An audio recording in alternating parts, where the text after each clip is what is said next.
Hey everybody, how's it going? Welcome back to the channel. Welcome back for another video. Today, of course, we're covering some Walking Dead stuff as the early reviews for Dead City Season 2 are in. And I gotta say, they're kind of mixed. I've seen positive, I've seen negative, or at least I've heard negative. I've seen more positive in the sense where I have a source that I'm going to refer to, of course, from ScreenRant.com, one of my go-tos for Walking Dead content, articles, different things like that. All kinds of stuff going on as far as what's going on with Dead City Season 2. Is it good? Is it bad?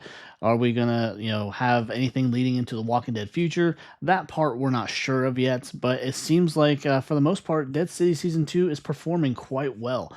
And I wanted to go in with this official, more or less, synopsis that we have for Season 2, kind of describing what we're getting ourselves into.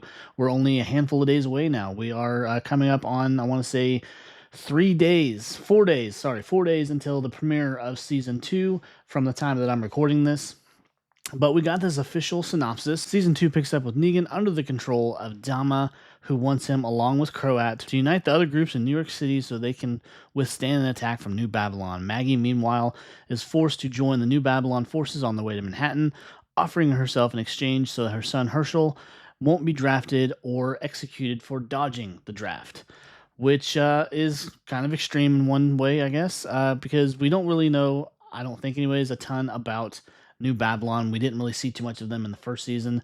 So it seems like they're kind of a pretty strict community, or a pretty strict, whatever you want to call it. They just don't seem like they are, I guess, in the same fashion as some of our past groups as far as Rick and our other survivors. They didn't have like required, I guess, military service or whatever you want to call it. You weren't executed or put out for not wanting to serve. But this seems to be, I guess, more official in a sense, where they have an actual military or something of sorts, where if you don't serve when you're called on, you can go as far as being executed. So it's pretty extreme in that sense. From everything that I'm seeing, it seems that Dead City Season 2 is doing quite well in the early reviews as far as just with the story, the acting, the characters that we got are new characters, including Bruegel. But one thing I have heard about Bruegel's character, I guess he's wildly underused, which is kind of on trend with Walking Dead, especially considering, we brought in Kim Coates, who is an amazing actor, who is well known for his time on Sons of Anarchy, and he's done many things across the years, and he is a very sought after actor in some aspects.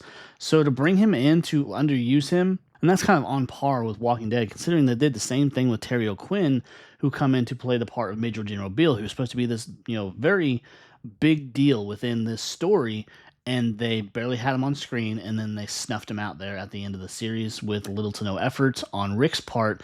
And it just seems like they may be doing the same thing, kind of repeating old patterns, much like Walking Dead does do, which, make no mistake, is just beyond annoying. But it seems like they're doing the same thing with Bruegel in this sense, where they're just bringing him in to play a handful of scenes. They've made him out to be this big deal character, and it looks like they may not really use him at all. So that's kind of one of the negative things I've heard. But other than that, very positive.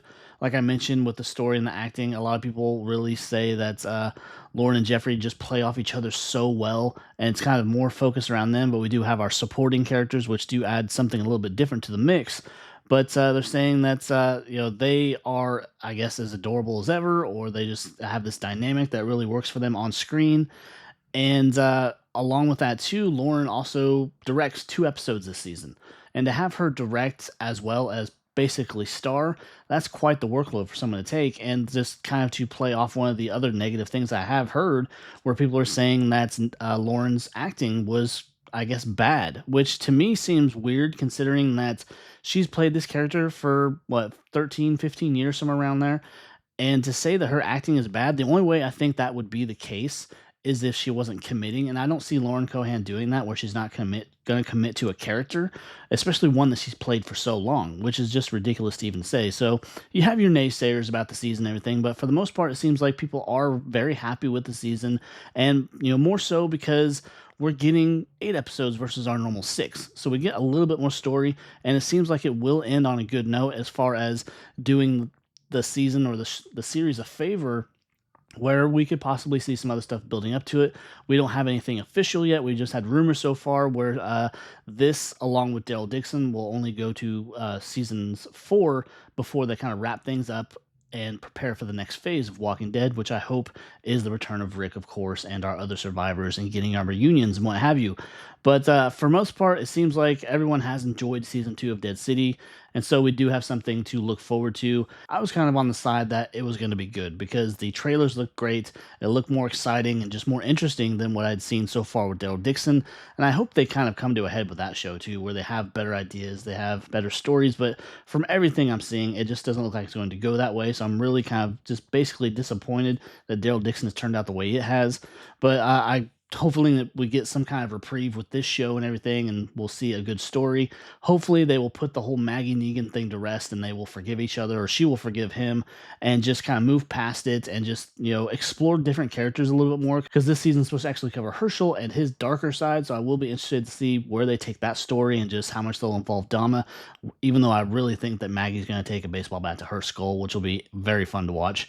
But anyways, other than that, early reviews are in, and for the most part, it looks like we're looking at a good season. So if you enjoy my breakdown, you enjoy my news, please be sure to leave a like, leave a comment, consider subscribing, come back to the channel for more content just like this. I will leave a link for the article in the description so you can go check it out for yourself, and I will see you next time. Take care. Bye.